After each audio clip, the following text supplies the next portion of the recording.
do Espírito que agora atua nos filhos da desobediência, entre os quais também todos nós andamos outrora segundo as inclinações da nossa carne, fazendo a vontade da carne e dos pensamentos, e éramos, por natureza, filhos da ira, como também os demais. Mas Deus, sendo rico em misericórdia, por causa do grande amor com que nos amou, e estando nós mortos em nossos delitos, nos deu vida, juntamente com Cristo. Pela graça sois salvos.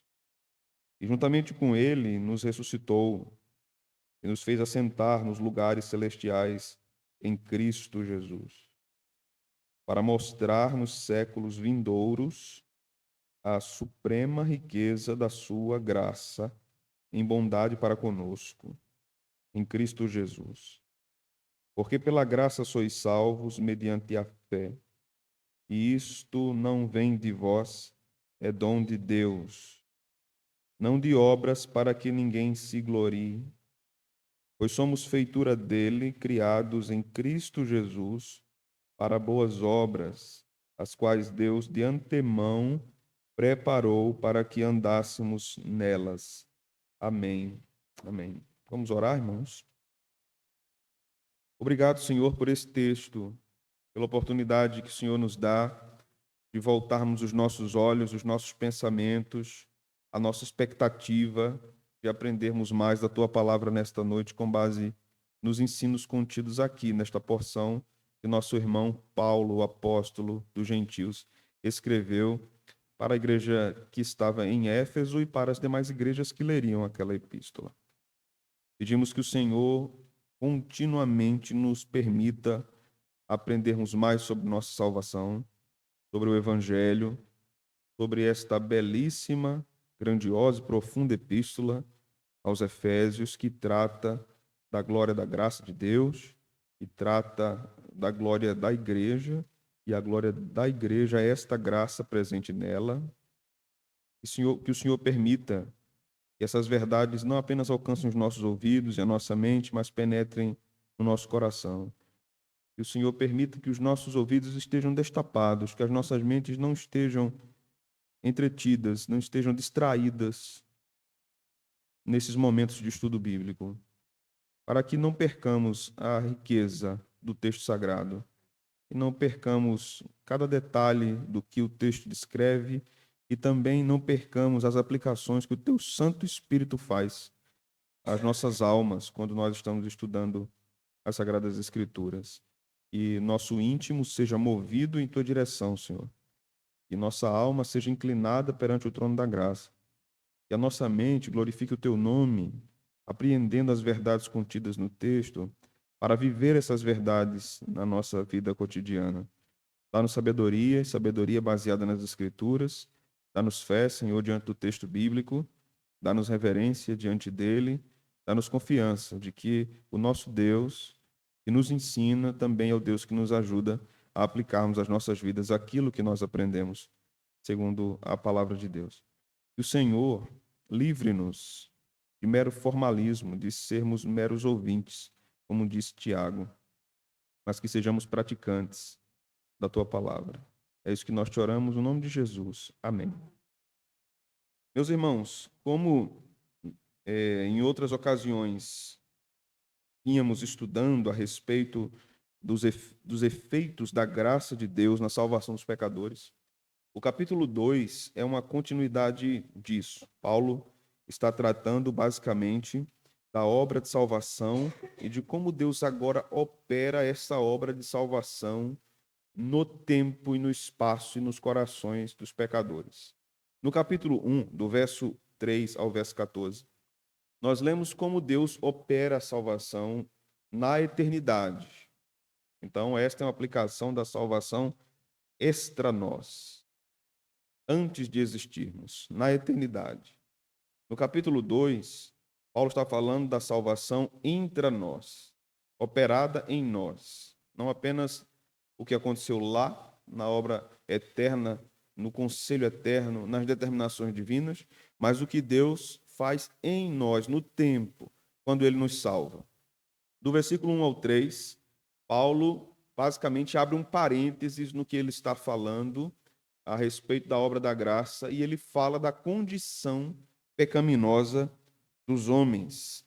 Ele também dá continuidade ao que ele havia começado a falar no versículo 21. Embora no versículo 21 e 22 ele esteja falando da supremacia de Cristo sobre todos os poderes espirituais e estudamos na época que esses poderes aqui listados se referem a poderes malignos, poderes demoníacos. No verso 21, nós lemos do capítulo 1: acima de todo principado e potestade, poder e domínio, e de todo nome que se possa referir, não só no presente século, mas também no vindouro.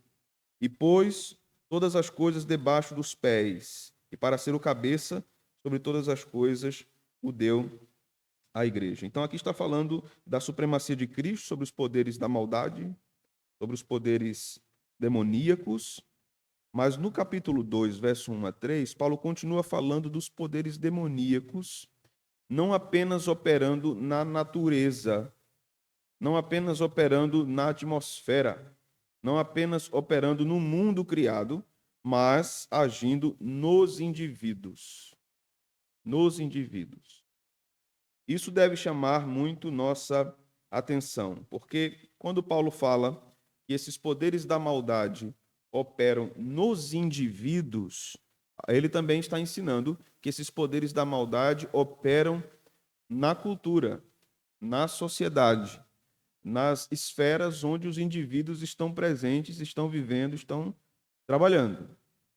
Então, quando alguém diz, por exemplo, que o homem é fruto do seu meio, não é? A gente deve fazer uma segunda pergunta. E quem faz o meio? O homem.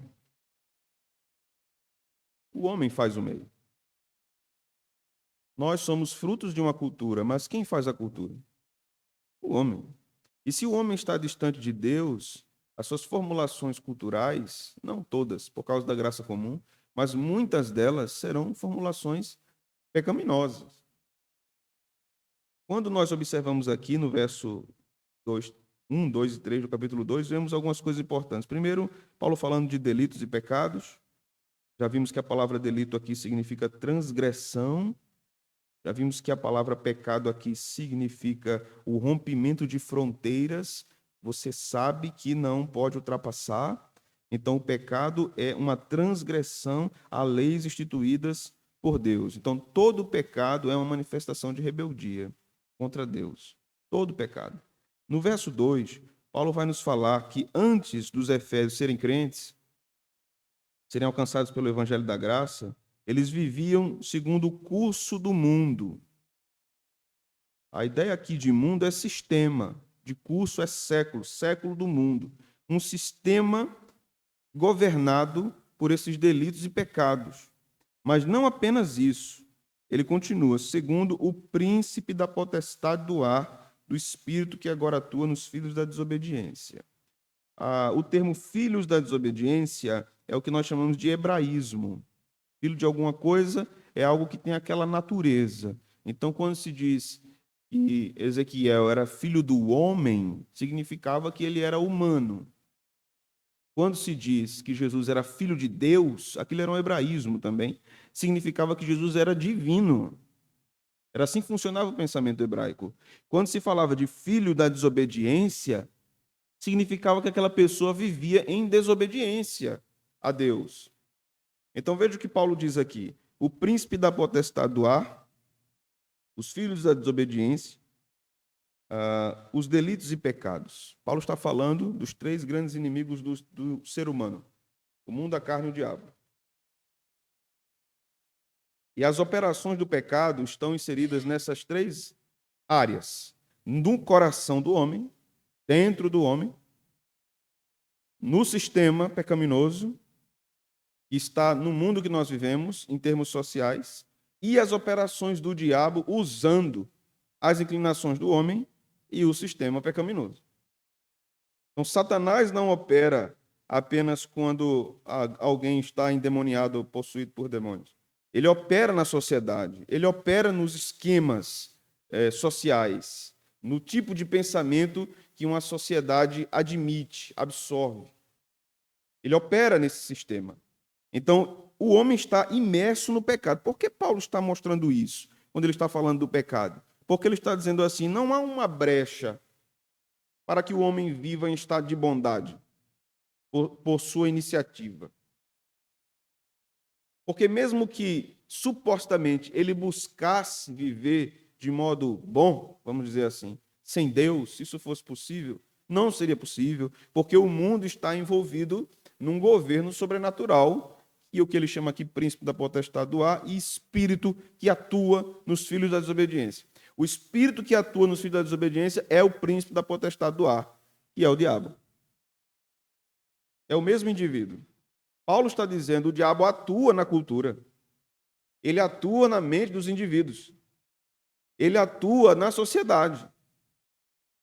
Aqui cabe, irmãos, uma aplicação para que nós tenhamos cuidado quando pensamos no que chamamos de graça comum. Que a bondade de Deus está manifesta em todas as coisas e na cultura também. Isto é verdade. A graça de Deus está presente na cultura e a graça comum tem várias funções. Uma delas é retrair o avanço do pecado e mostrar coisas boas mesmo num mundo que não está redimido, não está transformado. Mas isso não quer dizer que não haja mais influência do pecado no mundo. Em outro lugar, Paulo vai dizer que ele é o príncipe deste século. Paulo está falando do mesmo indivíduo que está aqui no versículo de número 2, o príncipe da potestade do ar. Então, Satanás aprisiona ainda mais os homens por meio da natureza pecaminosa desses homens e as inclinações pecaminosas desses homens. Então, o estado pecaminoso da humanidade é terrível. Os termos que Paulo usa é morte, condenação e aprisionamento. Esses são os termos que permeiam o pensamento teológico de Paulo. Morte espiritual, separação de Deus, condenação espiritual. Não há salvação para esses indivíduos que estão distantes de Deus. E aprisionamento. Aí nós perguntamos, como um morto ressuscita sozinho? Como um condenado se liberta sozinho? Ou se absorve, né? Absolve. E como um aprisionado abre sua cadeia e sai da prisão? É possível? Será possível? Um prisioneiro abrir sua própria prisão? Será possível um condenado se descondenar? A partir de hoje eu sou descondenado. Será possível um morto reviver sozinho? Não, não vou ficar morto, vou voltar a viver. Não é possível. O pensamento de Paulo vai nos deixando muito claro: não tem como o homem ir a Deus. É impossível o homem ir a Deus. Esse é o estado do homem. O mundo está cercado por isso. O pecado está instalado no mundo.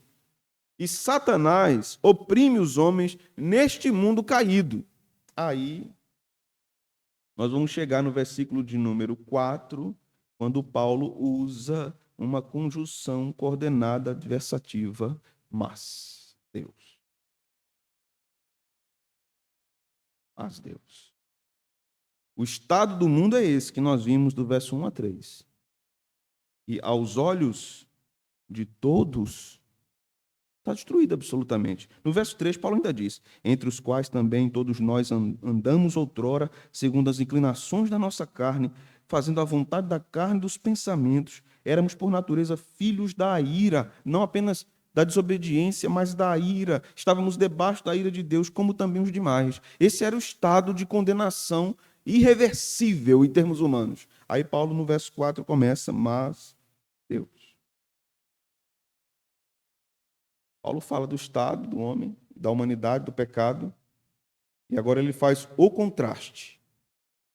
Ele mostra as trevas, é como uma grande pintura, que ele mostra as trevas, a escuridão, e ele mostra o raiar do sol, a luz entrando. Quando ele diz: mas Deus, sendo rico em misericórdia, por causa do grande amor com que nos amou. Veja as expressões. Rico em misericórdia. por causa do grande amor com que nos amou. Porque Deus manifesta a riqueza da sua misericórdia ao pecador, por causa do muito amor com que ele nos amou. Porque os profetas vão falar, por exemplo, das misericórdias, né? Já prestou atenção nesse plural? As misericórdias. Não apenas misericórdia, né? Porque as misericórdias de Deus, elas alcançam várias áreas da criação e de várias formas distintas. Nós temos uma manifestação geral da misericórdia de Deus. Nós temos uma manifestação especial da misericórdia de Deus. Não é? Então, quando você... Não sei se vocês viram esses dias uma reportagem de uma criança que caiu de um prédio e não morreu. Vocês viram isso? Viram? Não me lembro de que andar, não sei se era o 16º, sei que era alto. Tu viu, Cid, isso? E a criança não morreu. Me parece que não quebrou nada também. Ileso. Vocês duvidam que isso seja misericórdia de Deus? Isso é misericórdia de Deus. Mas a gente pergunta, é misericórdia salvadora de Deus? Não. Então, existem misericórdias. Misericórdias se renovam a cada manhã. Não é a palavra de Deus, não, viu? Tem crente que gosta de dizer isso, né? A palavra de Deus se renova a cada manhã. 1 Heresias 2:3. Aqui a misericórdia é uma misericórdia salvífica, porque Paulo encadeia ela ao amor. Ela se manifesta por causa do amor de Deus. Ele que é rico em misericórdia. Agora, algumas coisas interessantes aqui na palavra que Paulo usa para misericórdia e como esse termo era usado no mundo grego, no mundo de Paulo, no mundo greco-romano. Aristóteles, que viveu séculos antes de Cristo, de Paulo também, que fundamentou basicamente a filosofia em termos de sistematização. Sócrates não fez isso, Pitágoras não fez isso, os anteriores não fizeram isso, Platão também não fez, mas Aristóteles sistematizou muitas coisas. E ele falou também de misericórdia. Conceituou misericórdia no pensamento grego. Ele disse a misericórdia é a preocupação emocional com inocentes que sofrem infortúnio. Essa é a definição de Aristóteles. Preste atenção. É a preocupação emocional, é você se inclinar para inocentes que sofrem. A palavra misericórdia tem a ver com coração. Miséria, coração. Meu coração na miséria, no sofrimento dos outros. Este é um conceito muito interessante de Aristóteles. Mas Paulo dá muitos passos à frente aqui do conceito de Aristóteles, porque no contexto aqui, misericórdia significa a compaixão de Deus por pecadores que sofrem a calamidade do pecado. Mas essa calamidade do pecado não é imerecida para o pecador. Ele merece. Os irmãos estão entendendo? Ele merece, mas Deus põe a sua compaixão nesse miserável pecador. Uma vez uma irmã disse, pastor, para de dizer que a gente é miserável, porque eu não sou miserável, não. Eu fico dizendo, miserável pecador, eu me sinto mal. Nem mais não sou eu que digo, não, é o evangelho que diz. Mas ele entra nessa miséria nossa, nessa pobreza, nesse infortúnio, nessa desgraça da vida humana sem Cristo, sem Deus. Então, a misericórdia de Deus, essa compaixão, ela vai alcançando-nos no meio dessa calamidade do pecado que devasta a nossa vida. Então, Deus é rico em misericórdia e ele manifesta essa misericórdia aos pecadores por causa do amor de Deus. Então, essa conjunção adversativa aqui, mas Deus faz toda a diferença para a vida de alguém que foi alcançado pela graça de Deus. Eu era assim. Os meus pensamentos, as minhas paixões, o príncipe das potestades do ar, governando sobre mim. Eu era um filho da desobediência, eu era um filho da ira. Mas Deus, sendo rico em misericórdia, com muito amor que me amou. Quem dera que o povo evangélico entendesse isso. Porque até hoje a gente escuta uns falando, outros vivendo. Uns falando que tem que trabalhar para conseguir sua salvação. E outros vivendo para conseguir sua salvação. Eu tenho que ser certo.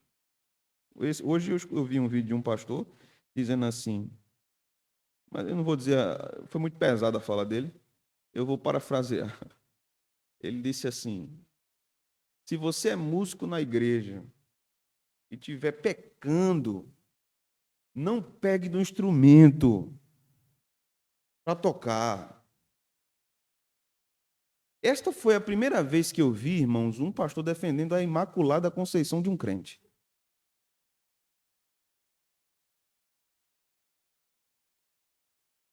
Vocês entendem o que eu digo? Só faça para Deus quando não tiver nenhum pecado.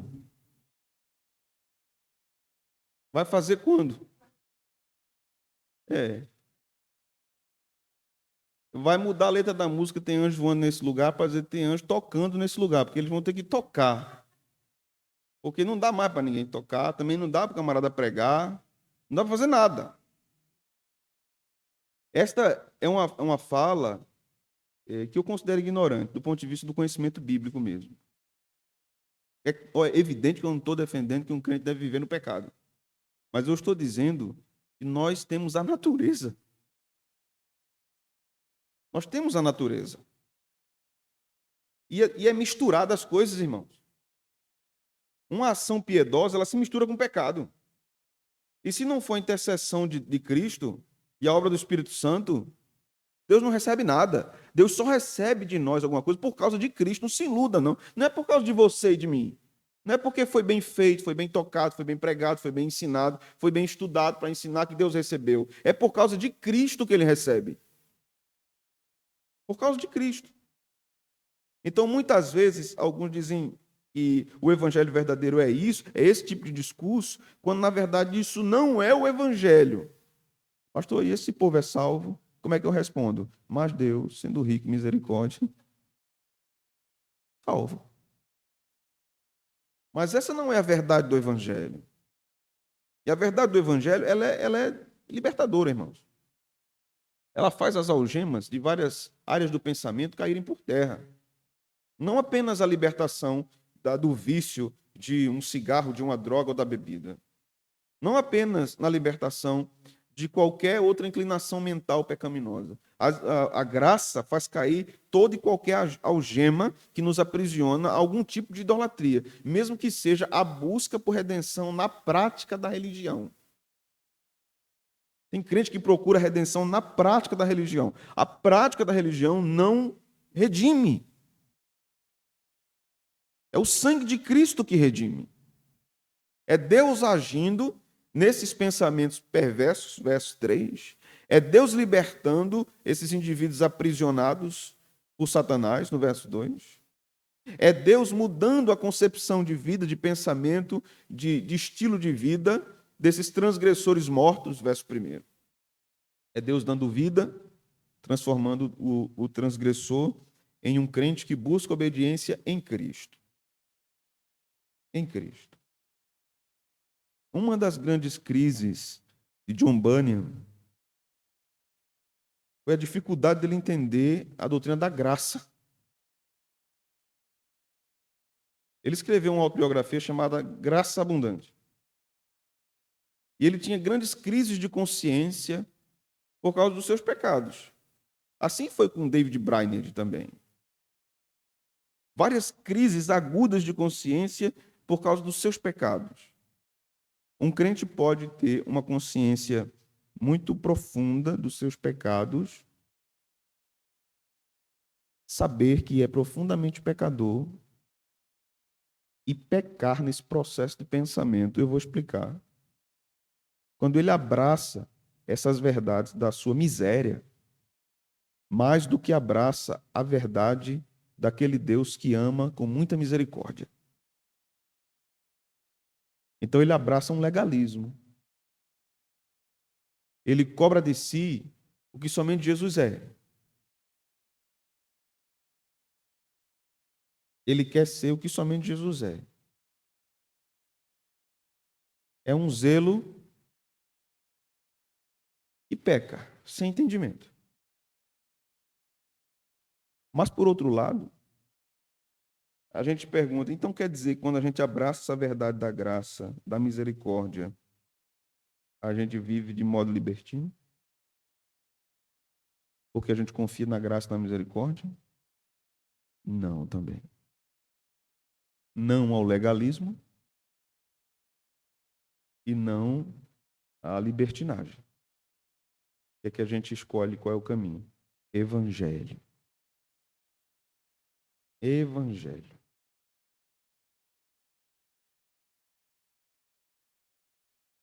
Veja o que Paulo continua dizendo aqui, no verso 5. Estando nós mortos em nossos delitos e pecados, nos deu vida juntamente com Cristo. Ele volta no verso 5 ao que ele fala no verso 1, né? Ele vos deu vida, estando vós mortos nos vossos delitos e pecados. Estando, então, nós mortos em nossos delitos e pecados. Qual a diferença aqui? Primeiro é que no versículo 1 ele diz, vos deu. No versículo 5 ele diz, nós estávamos mortos em nossos delitos e pecados. Quando nós observamos isso à luz do versículo de número 4, nós devemos observar aqui algumas coisas. Veja, quando Paulo usa a palavra grande amor com quem nos amou. Grande amor com quem nos amou. A ideia de grande amor, a ideia de riqueza da misericórdia, é uma ideia superlativa mesmo. Assim como o pecado é muito profundo e devastador, a misericórdia é muito ampla. O amor é muito profundo, muito vasto e maior do que qualquer capacidade pecaminosa do homem, porque se não fosse maior, não podia salvá-lo. Não poderia salvá-lo. Às vezes a gente demora para entender como esse evangelho opera na nossa vida e na vida da igreja. Às vezes as pessoas estão em busca de sentimentos, não do evangelho. Às vezes as pessoas sonham com coisas, eu fico meditando nisso, à luz do evangelho. Quando muitas pessoas dizem, eu quero achar uma igreja muito amorosa, que todo mundo se ama muito. E quando nós olhamos para o evangelho, na verdade a Bíblia diz que a gente se odeia. João vai dizer, não mate seu irmão com o que você fala, não. Lembram disso, irmãos? Não é assim? João diz? Não mate seu irmão com o que você fala. Porque isso é pecado. Não são essas as aplicações que Jesus faz? Se o teu olho pecar, arranca. Se a tua mão pecar, corta. Mas muitas pessoas, muitos evangélicos, eles estão procurando uma eclésia angelical. Uma igreja angelical. Onde todo mundo é santo. Os monásticos buscaram isso também. Vamos sair da cidade porque a religião se corrompeu. A gente vai para os mosteiros. Os anteriores, os pais do deserto, disseram a gente vai para o deserto. Porque lá a religião vai ser mais pura. No mosteiro também vai ser mais puro. Seria, se eles não estivessem lá. Muita coisa foi feita realmente por eles, benéficas, em várias áreas. Mas onde o ser humano está, o pecado está presente.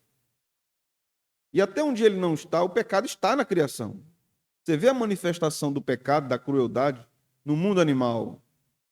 Você vê os desequilíbrios ambientais acontecendo. Tudo isso é a presença devastadora do pecado no mundo. Deus governa absolutamente tudo isso, mas o pecado está no mundo, devastando tudo, acabando com tudo, corroendo tudo. Nós precisamos entender que o Evangelho é essa ação de Deus transformadora e continuamente transformadora no coração da igreja. Deus vai agindo, agindo, agindo, agindo, agindo, agindo, agindo. Então, quando um crente diz assim, ele diz assim, eu não vou para a igreja porque eu estou com raiva de fulano de tal. Como é que eu vou cultuar o meu Deus? Já viveu isso? Como é que eu vou cultuar? Não, vou me sentir um hipócrita. Veja a fala. Eu não posso ir e eu não posso tomar ceia porque eu vou me sentir um hipócrita. Aí não ir, não perdoar, não se reconciliar, tá certo. Tá certo. Você não vai, você não se reconcilia, você não participa do sacramento, você não cultua, você não guarda o dia do Senhor, aí tá certo. Agora você está piedoso. Agora você está no caminho certo. Veja como o pecado é enganoso, irmão. Quando nós entendemos que essa misericórdia é muito grande e este seu amor é grande, nós entendemos que o Evangelho é uma possessão de Deus. Ele dá por graça. E nós somos mendigos sentados à beira de uma calçada, sujos, famintos, imundos, apenas estendendo as duas mãos, assim, me dê o pão, Senhor, para eu comer. No verso 6, Paulo vai dizer, e juntamente com ele, nos ressuscitou, nos fez assentar nos lugares celestiais em Cristo. Estávamos mortos no pecado, ele nos ressuscitou e nos fez assentar nos lugares celestiais em Cristo. Paulo fala isso, veja, no verso 3 do capítulo 1. Bendito Deus e Pai de nosso Senhor Jesus Cristo, que nos tem abençoado com toda a sorte de bênção espiritual nas regiões celestiais em Cristo. Nós vimos aqui no contexto quais são essas bênçãos, ou essa bênção espiritual para Paulo. É a eleição, a predestinação, o decreto de Deus para a salvação, a reconciliação do pecador com Deus. Esta é a bênção espiritual nas regiões celestiais em Cristo. Esta é a bênção. Aqui, Paulo vai nos falar mais uma vez nessa linguagem de lugares celestiais em Cristo. E ele vai usar a figura da morte de Jesus, da ressurreição de Jesus e Jesus no seu trono, à destra de Deus. Então, quando ele diz aqui, assentados, nos fez assentar nos lugares celestiais em Cristo. O que é isso? Como assim? Nos fez assentar. Nós temos uma ideia aqui de domínio, de trono. De trono. A Bíblia fala de trono, a ideia de trono é uma ideia de domínio, né? De domínio. Então, cuidado para não se confundir, porque às vezes o crente se confunde, né? Então, quando fala do trono de Deus, o Pai está no trono, Jesus está no trono, os crentes estão no trono, está todo mundo no colo do outro. Não, não é isso. É uma ideia de domínio. E que domínio é esse? Paulo está falando que a igreja tem. Como assim, se só existe um rei? Como a igreja assentada em lugares celestiais? O segredo do texto é o final. Em Cristo. Então, Paulo está falando de uma união com Cristo.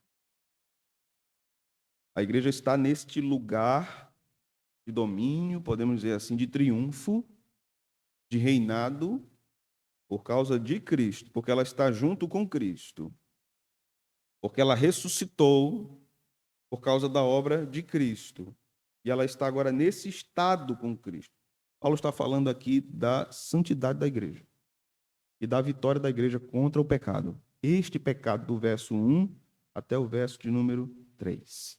Para Paulo, ressuscitar aqui tem um sentido muito simples de levantar algo pesado e dar vida àquilo, de erguer o cadáver, assim como Jesus fez com Lázaro.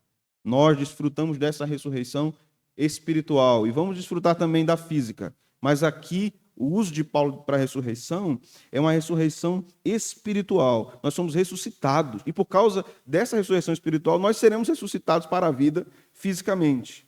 Então, quando ele diz aqui assentar, o status que Paulo nos dá aqui é que a igreja supera o poder do pecado e da morte, porque ela está em Cristo. E somente a graça de Deus pode fazer isso. Um crente não pode vencer o pecado. Só Jesus pode. Só Jesus pode. Até quando nós nos arrependemos dos nossos pecados, foi Ele que nos moveu, irmãos. Foi Ele que nos moveu. Não foi o nosso próprio coração, porque o nosso coração não tem esse nível de consciência e integridade. É obra dele. Vamos para o verso 7.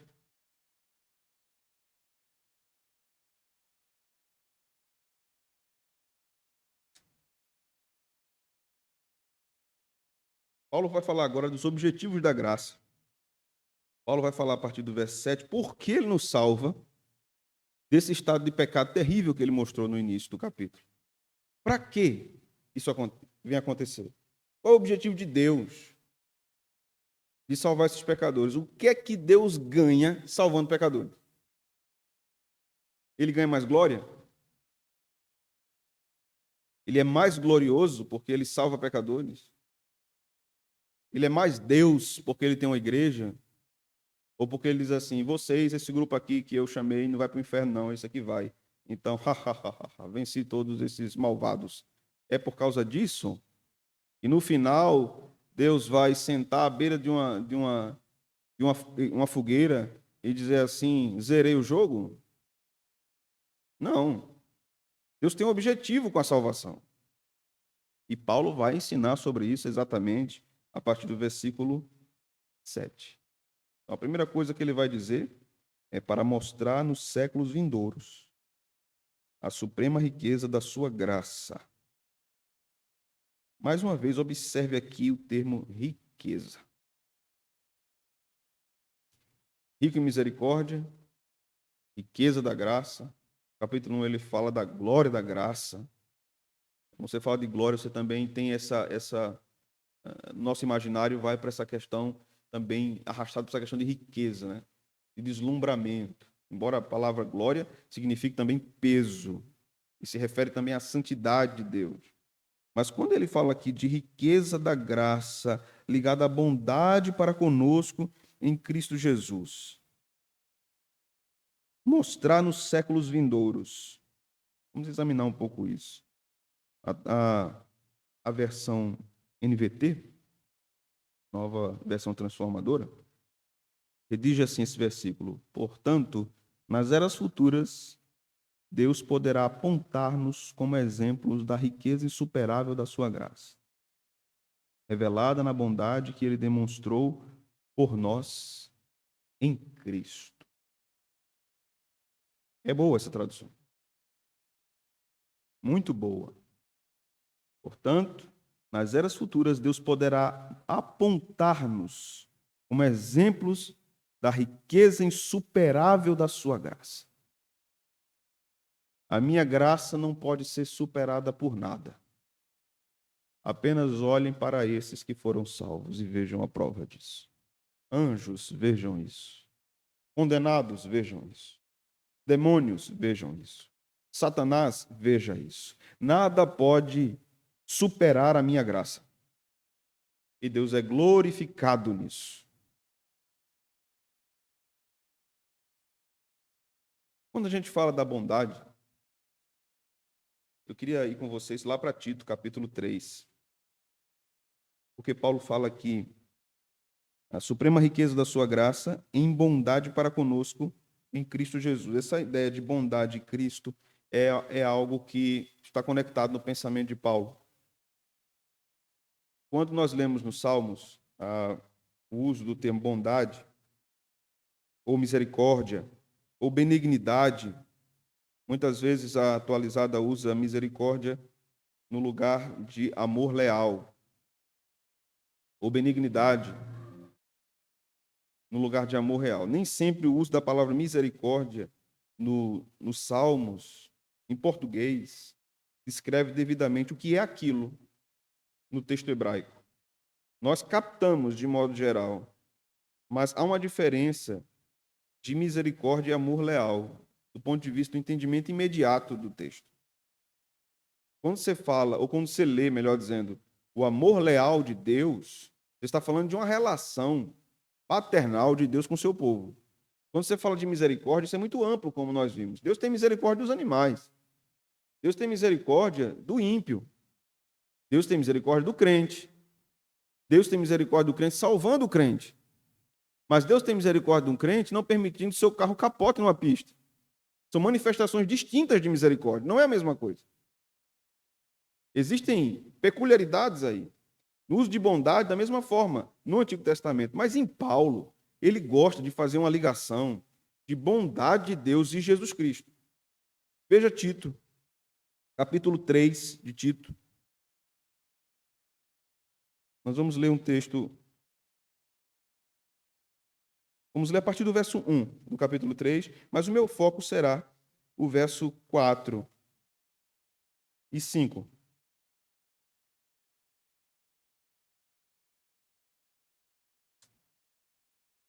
O contexto aqui é o seguinte, irmãos. Paulo está escrevendo a Tito, está na ilha de Creta. Haviam muitas dificuldades na igreja de Creta que Tito estava pastoreando. E uma dessas dificuldades é que parece que o povo da igreja estava tão revoltado com os políticos da época que estava esculhambando todo mundo. E estavam perdendo o respeito pelas autoridades. E Paulo começa a doutrinar a igreja nesse sentido, para que a igreja tivesse uma postura sensata, uma postura equilibrada, diante de um contexto difícil que ela estava. Então, no verso 1, Paulo vai dizer: lembra-lhes que se sujeitem aos que governam, às autoridades, sejam obedientes, sejam prontos para toda boa obra, debaixo dessas autoridades. Não difamem a ninguém, nem sejam altercadores, mas cordatos, dando provas de toda cortesia para com todos os homens. Pois nós também outrora éramos nécios, desobedientes, desgarrados, escravos de toda sorte de paixões e prazeres, vivendo em malícia, inveja, odiosos e odiando-nos uns aos outros. Percebe que isso aqui está bem próximo do que ele estava dizendo lá em Efésios 2, versículo 3, sobre os pensamentos, sobre o curso do mundo, sobre o fato de sermos filhos da ira. Aqui ele vai dizer também, em outro tempo, em outro momento, outrora, nós vivíamos dessa forma. Da mesma forma que aqui, que lá, ele conecta essa vida passada, pregressa, no pecado, e conecta com aquela frasezinha maravilhosa, mas Deus, aqui ele vai fazer a mesma coisa, não usando a mesma frase, mas no verso 4, ele vai dizer: quando, porém, se manifestou a benignidade de Deus, ou a bondade de Deus. Quando se manifestou a bondade de Deus, vírgula, o que é que tem agora? Nosso Salvador, vírgula, e o seu amor para com todos. Qual é a manifestação da bondade de Deus? Segundo esse texto, Cristo. É assim que Paulo trabalha o conceito de bondade de Deus. Cristo. Você quer saber o que é bondade de Deus? Cristo. É Cristo que demonstra essa bondade. Verso seguinte, 5. Não por obras de justiça praticadas por nós, mas segundo sua misericórdia, ele nos salvou mediante o lavar regenerador e renovador do Espírito Santo. Observe a linguagem de Paulo. Não por obras de justiça praticadas por nós, mas segundo a sua misericórdia, ele nos salvou. Observe essa linguagem, memorize esse versículo e volte comigo para o capítulo 2 de Efésios. No versículo 9, ele diz: não de obras, para que ninguém se glorie. E ele está falando exatamente da obra da graça, no verso 8. Porque pela graça sois salvos, mediante a fé, e isso não vem de vós, é dom de Deus. E no verso anterior, ele fala dessa bondade de Deus para conosco em Cristo Jesus. Da mesma forma que ele deixa claro em Tito, ele deixa claro em Efésios. Em bondade para conosco em Cristo Jesus. Então, pela graça sois salvos. Por que pela graça sois salvos? Mediante a fé. Isso não vem de vós, é dom de Deus. A obra salvadora é uma operação dadivosa de Deus. Deus é quem dá. E quando ele dá, o pecador recebe, porque ele só dá a quem vai receber. Porque quem recebe, recebe porque Deus quis que ele recebesse. Deus quis. Deus rasgou o coração. Deus quebrou o coração de pedra. Deus demoliu a muralha de Jericó que cercava aquela criatura e entrou. Deus é assim. Então, pela graça sois salvos, e isso não vem de vós, é dom de Deus, não de obras, para que ninguém se glorie. Porque a glória é unicamente de Deus, não é de ninguém. Não é de ninguém. Então, quando alguém diz assim, porque os evangelhos são muito engraçados. Eu era isso, eu era aquilo outro. E Jesus me salvou. Agora eu trabalho, agora eu tenho uma vida. Aleluia. Agora eu tenho dignidade, louvado seja Deus. Agora eu sou uma pessoa digna da sociedade, ando de cabeça erguida. Agora eu sou assim. Isso também pode estar muito misturado com... Está vendo onde eu estou? Está vendo o que Deus fez comigo? Ele pode fazer contigo. Ele pode mesmo fazer. Com qualquer pessoa. Mas eu não tenho mérito nenhum nisso, absolutamente. Nenhum. Ele fez exatamente tudo. E aí Paulo chega no verso 10. E é belíssimo, porque ele diz, pois somos feitura dele. A ideia teológica aqui é, pois somos poema. Poema. Fantástico. A ideia de feitura aqui é a ideia de obra-prima. A NVT traduz assim, somos obra-prima de Deus. É uma ideia ligada realmente a poema. Não poema somente no sentido de tecnicamente poema. No mundo grego antigo, quando se falava de, por exemplo, de música, você não falava apenas de música. Música, o som da música. Você estava falando das artes. Você estava falando de uma bela escrita também, em certa medida, poética. Você estava falando de tudo que é belo, tudo que é artístico que se envolvia música. Aquilo era poema, era obra-prima, era produzido pelas mãos de um ser que conseguiu transmitir alegria, deslumbramento através de uma obra feita por suas mãos. Os irmãos já tiveram a experiência de ver, por exemplo, esculturas em mármore, perto assim, a um palmo da sua vista. Aquilo é assustador. Como é que você consegue esculpir a veia de um pé? Uma unha? Não é? A musculatura precisa do jeito que é no corpo humano. Os traços da feição humana. Aquilo é poema. É uma obra maravilhosa. A obra de Deus é muito maior do que isso. Na verdade, todas as grandes obras artísticas humanas são meras caricaturas do que Deus já fez. São repetições, imitações do que Deus já fez. Então Deus diz que a igreja é isso, é uma obra de arte. Por isso, entenda agora que por isso que ele diz assim, no verso 7, para mostrar nos séculos vindouros a suprema riqueza da sua graça em nós. Lá no verso 10, nós somos poema, nós somos obra-prima. No verso 7, ele quer mostrar no futuro esta obra. A cena aqui nos parece uma cena bem tipicamente greco-romana, quando um artista termina sua grande obra, a sua obra fantástica, grandiosa, maravilhosa. Ele trabalhou anos naquilo, e ela está coberta por um grande lençol, e o teatro está cheio, e ele puxa o lençol. E ele diz, contemplem a minha glória nessa obra de arte. É isso que Deus vai fazer com a igreja no final dos tempos. Olhem para a igreja e vejam como eu sou glorioso. Como minha misericórdia é imensa. Como meu amor é imenso. Como minha graça é imensa. Olhem para a igreja. Olhem para a igreja. Entende, irmãos? Porque a igreja não pode ser desprezada pelo crente. Porque para Deus a igreja é obra-prima. Para muitos hoje, a igreja sou eu e Jesus.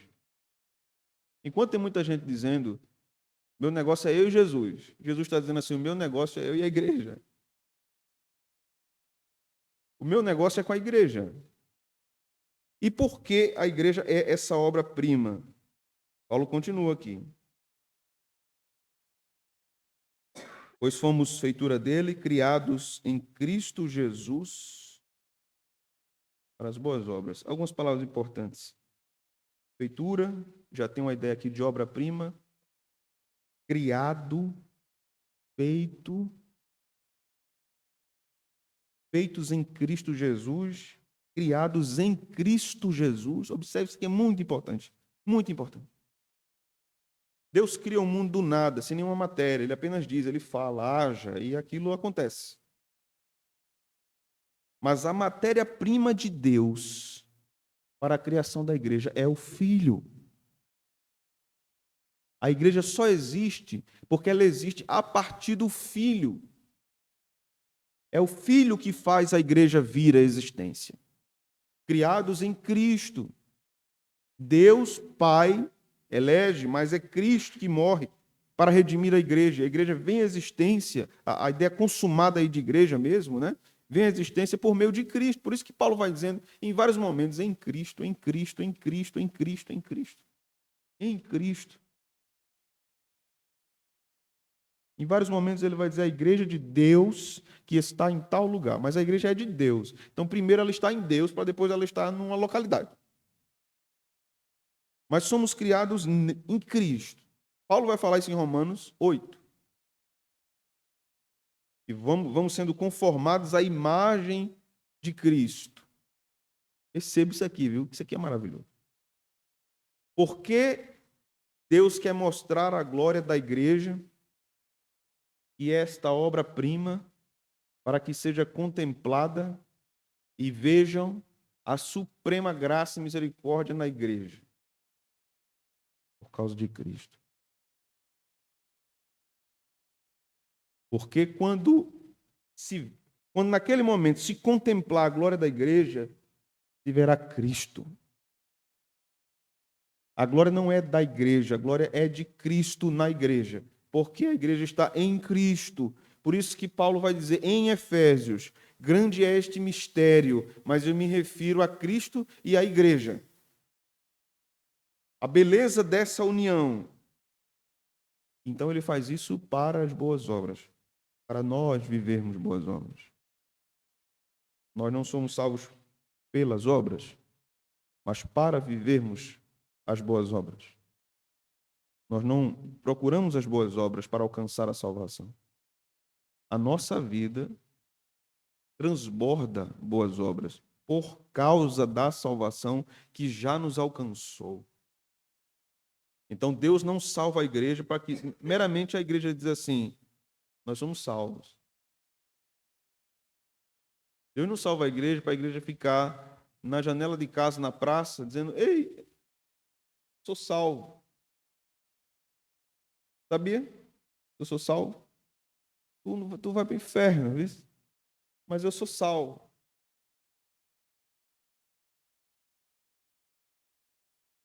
Em primeiro lugar, boas novas. Essa é a manifestação das boas obras. O testemunho perene da igreja a respeito do evangelho. Em segundo lugar, a forma que a igreja vive nesse mundo. Testemunhando de Cristo não apenas no que ela diz, mas como ela vive. Em terceiro lugar, a igreja demonstra essas boas obras na forma que ela se relaciona internamente. Porque Cristo diz: vão conhecer vocês como meus discípulos por causa do amor e da unidade. Essas são as boas obras que o Novo Testamento vai nos mostrando. Isso é muito maior do que esses meros exemplos que eu estou usando aqui. Ele nos salva para boas obras, as quais Deus de antemão preparou. Deus determinou. Vocês devem viver assim. Porque a minha obra de arte deve existir assim. Enquanto Cristo não volta, e a gente vai lá e levanta o lençol e olha, mas é feio. Tá feio esse negócio aqui. Meio quadrado, meio redondo, meio sem forma, meio sem cor. Mas o grande escultor do universo está trabalhando na sua obra de arte. Mesmo que a gente não entenda, que a gente não veja, né? Que a gente não venha discernir. Eu tive um professor que ele começava a escrever um livro num guardanapo. A gente estava sentado numa mesa tomando café e falava alguma coisa interessante e ele ia lá no guardanapo e anotava 3 frases. E assim começava muitas de suas obras. Escreveu 58 livros. Começando assim sempre. A filha dele tem todos os guardanapos. Quando a gente olhava para o guardanapo, não tem nada ali. O que é que tem ali? Não tem um livro ali. Tem 3 frases ali. As informações estavam todas na cabeça dele, no coração dele. Depois iam para o texto. Quando nós víamos a obra final, a gente brincava, dizendo: olha o guardanapo. 350 páginas. Nós não sabemos como Cristo trabalha na igreja. Misteriosamente trabalhando na igreja. Por isso que é muito fácil para nós apenas julgarmos a igreja. Calvino vai falar uma coisa interessante sobre esse versículo 10. Ele diz o seguinte: precisamos visualizar o propósito do apóstolo Paulo. Sua intenção é mostrar que nada levamos a Deus pelo que ele fique endividado em relação a nós. Paulo mostra ainda que até mesmo as boas obras que praticamos procedem de Deus. Daí se segue que nada somos senão por sua graciosa liberalidade. Tudo o que fazemos é Deus. Tudo de ruim é nosso, tudo de bom é dele. Tudo de errado pertence a nós. Tudo de certo pertence a Deus. Tudo de ódio pertence a nós. Tudo de amor, misericórdia, compaixão pertence a Deus. Não somos absolutamente nada sem Deus. Podemos aprender aqui hoje, meus irmãos, sobre a ação poderosa, graciosa e triunfante da graça de Deus por meio da obra estabelecida por Ele mesmo, desde toda a eternidade, mas empregada no tempo em Cristo. Então, nós aprendemos com isso que a graça não é infrutífera. Ela não é infrutífera. Ela sempre vai gerar frutos. Não somos salvos para uma vida interior isolada da vida exterior. Nós não fomos salvos e Deus olhou para cada um de nós, indistintamente, e disse assim: cada um vai viver no mato, a 1.000 quilômetros de um do outro. E vão viver lá e está todo mundo salvo. Deus fez uma coisa mais complexa. Eles vão salvar esse povo, vou colocar tudo junto. Vai ser um rolo danado, mas eu vou botar tudo junto e vou santificando eles até o último dia. Porque eles não compreendem a grande obra que está sendo feita, mas eu sei o que estou fazendo. Salvos são salvos para a glória de Deus. O que nós estamos fazendo em termos de boas obras para que Deus seja glorificado? Não limite isso a dar um pacote de macarrão a alguém que está na frente de um supermercado. Não limite isso a dar R$ 1 a uma criança pedindo dinheiro no semáforo. Não limite isso a você mandar talvez algum agasalho para um abrigo de idosos. Não limite isso a questões pontuais muito isoladas, distantes umas das outras. Esta é uma constante na vida cristã. As boas obras são constantes, faz parte da vida cristã. Não é num momento ou outro. Eu vou dar uma ajuda aqui para me sentir bem. Nossa, como eu estou me sentindo bem hoje. Eu ajudei uma pessoa. Estou tão bem. Só volto a dizer assim, eu acho que meu karma está melhorando. Não, irmãos. Deus é o Deus da salvação e Ele é o Deus da transformação e quer nos dar uma vida realmente transformada. E uma vida transformada, transformadora. Uma vida transformada, transformadora, que transborda isso para outras pessoas, para os vizinhos, para os filhos, para os parentes, para todos que o Senhor permite que cheguem perto de nós. E os nossos corações se encham dessas verdades. Que Deus alegre-nos em viver essas verdades, essas riquezas espirituais, na sua abundante misericórdia. Vocês têm alguma pergunta, alguma fala? A palavra está com vocês.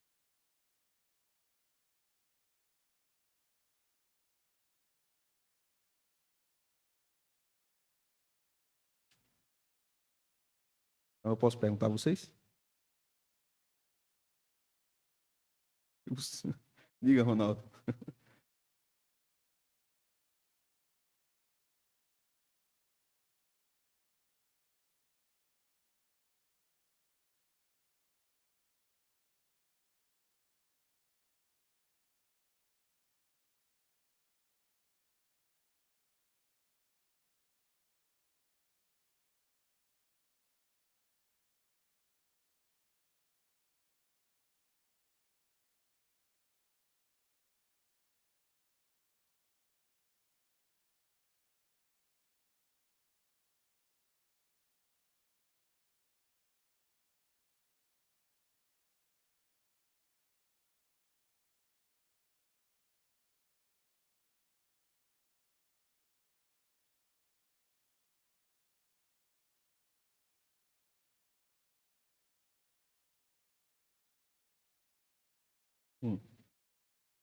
Quando a Bíblia fala geralmente desse pecado, vou usar o exemplo de Jeremias.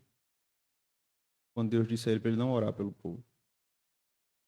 O pobre do profeta estava intercedendo pelo povo dele, e Deus disse: não ore. E eu não vou ouvir.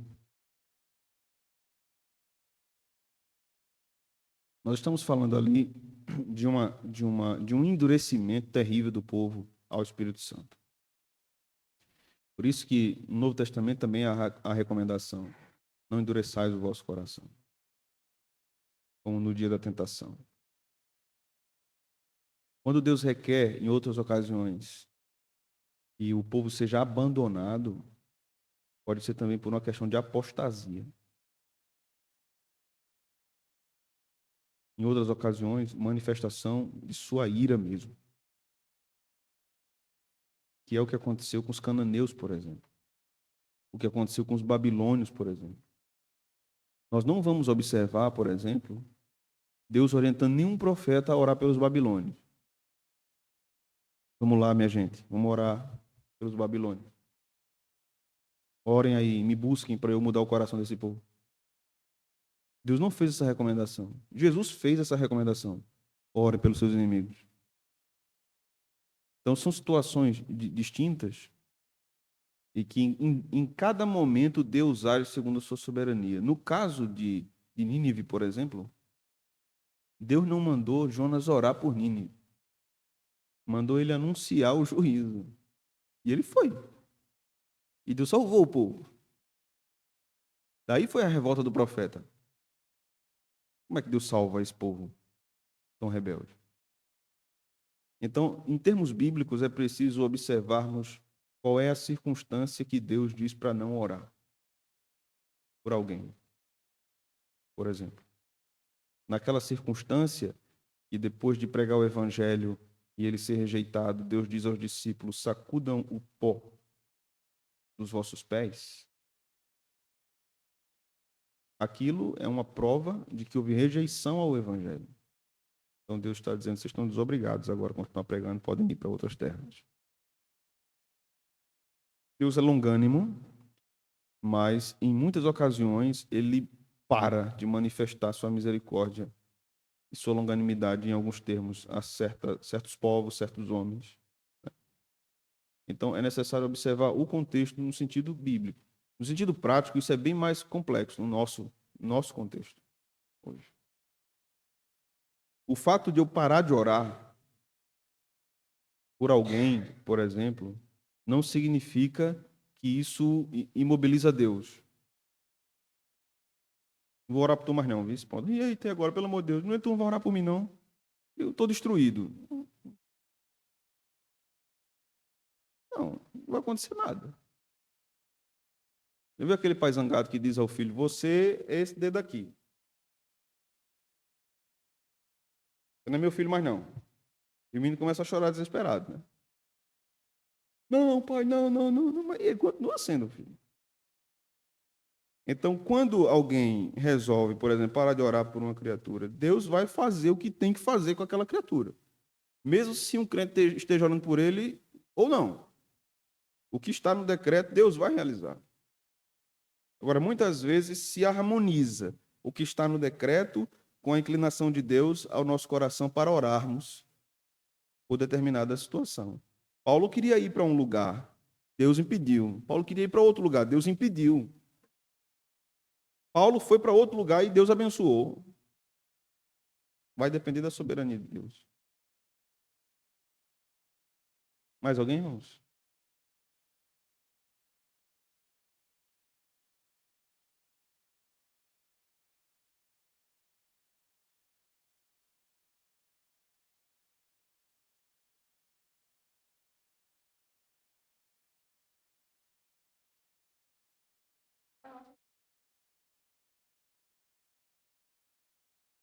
Sim.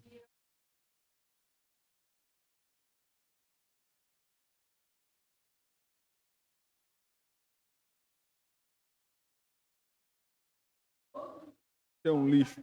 Você é um lixo. Vitorioso.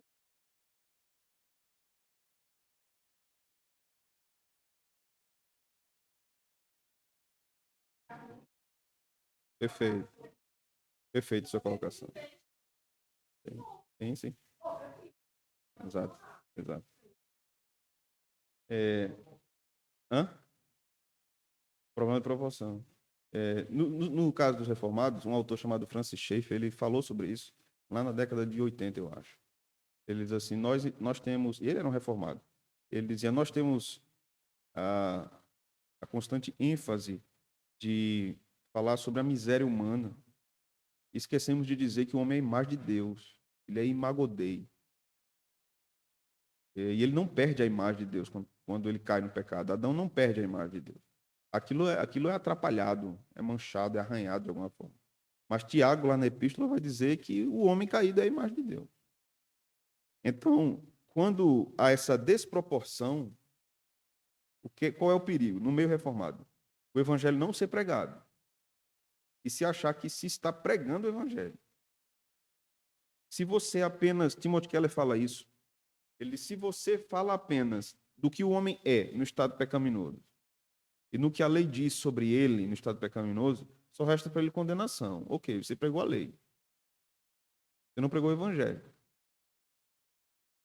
Se você não fala da graça que transforma e o que ela faz na vida do pecador, você não apresentou o evangelho. Mas se você apresenta a graça, a mudança de vida, a alegria do Espírito Santo, sem apresentar a terrível realidade do pecado, você pregou um evangelho incompleto.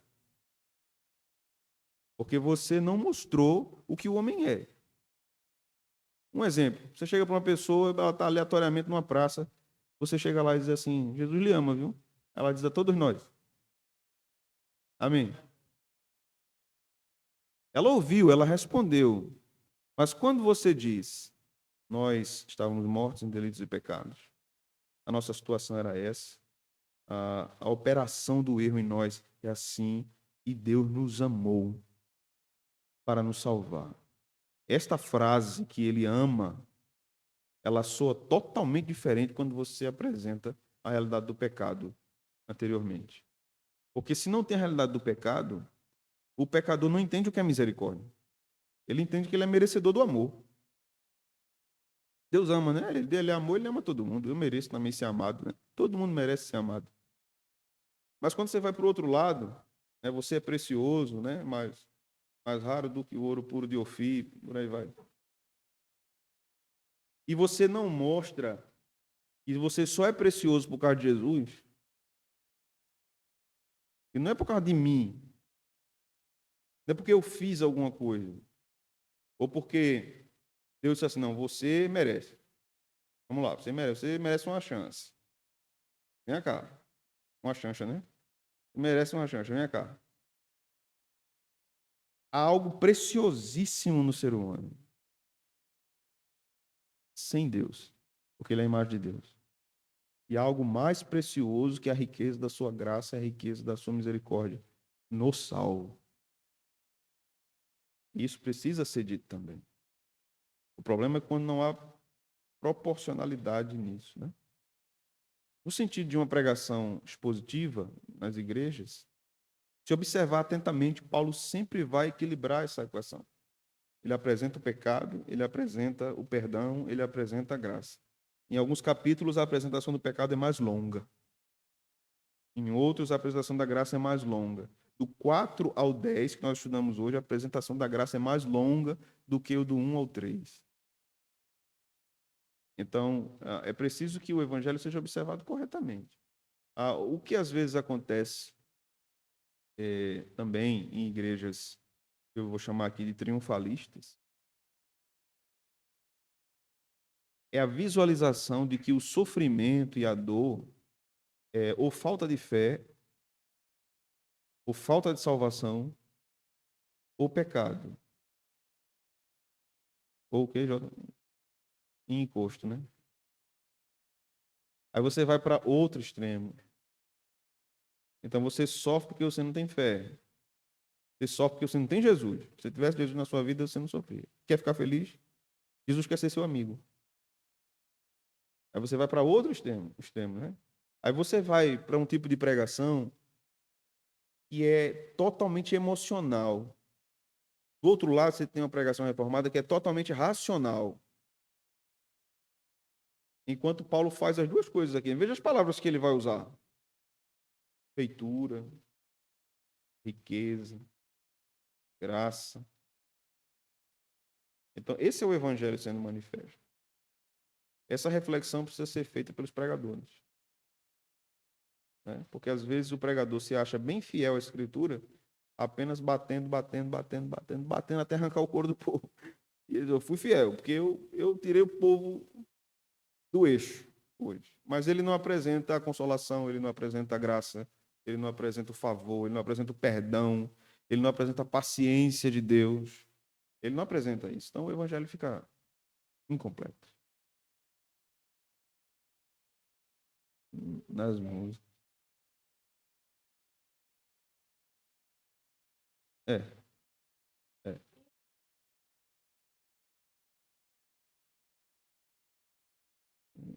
O hino da vitória e tal, né?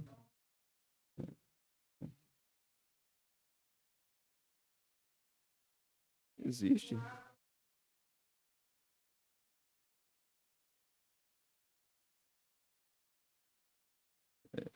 O problema é que, Lara, eu acho que o que acontece é que o que se usa nessas músicas é uma coisa que pode ser cantada, mas para uma realidade escatológica. Se canta para uma realidade presente. Então a gente vai vencer tudo hoje. Os nossos inimigos hoje vão cair por terra. Eles vão sair da nossa frente, porque a gente vai passar. E a gente vai triunfar e vai cantar o hino da vitória.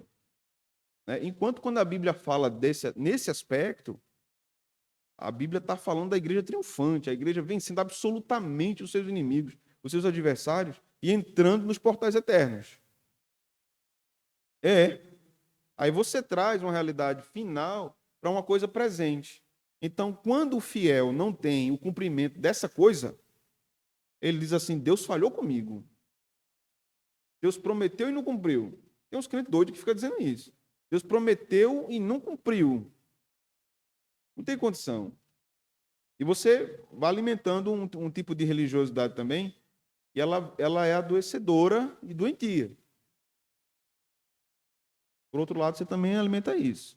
Quando você pensa que você só merece desgraça na sua vida porque você é pecador, né? Não, eu mereço mesmo. Eu mereço sair daqui, o caminhão me atropelar ali. Eu sou terrível. Meu filho, você não merece o pai que você tem, não. Era para Deus me matar hoje. Eu me fico olhando assim pro pai.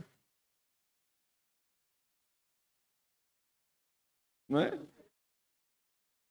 Graça, né? Tem que ter graça, né? Tem que ter a presença da graça.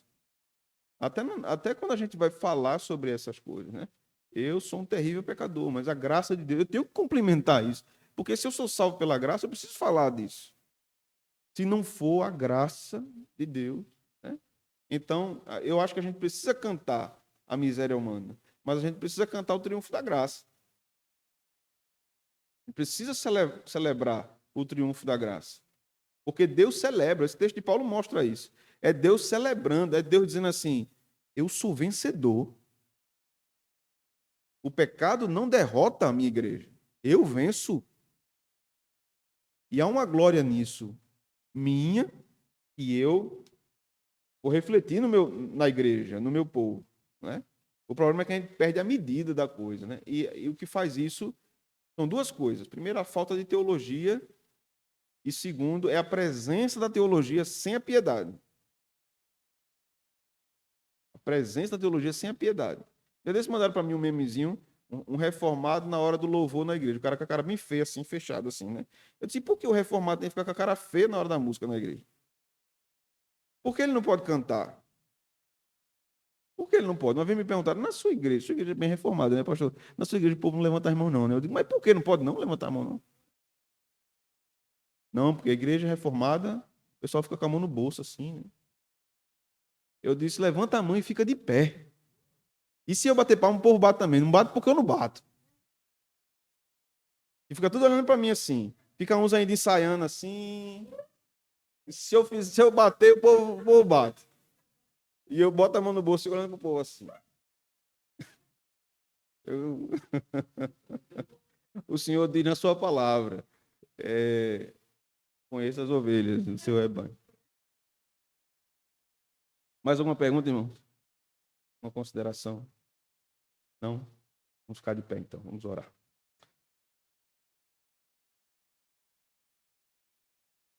Sábado de manhã teremos evangelismo, 9 horas, 9 horas aqui na igreja. Trabalho de evangelização aqui nas redondezas. Vamos orar ao Senhor.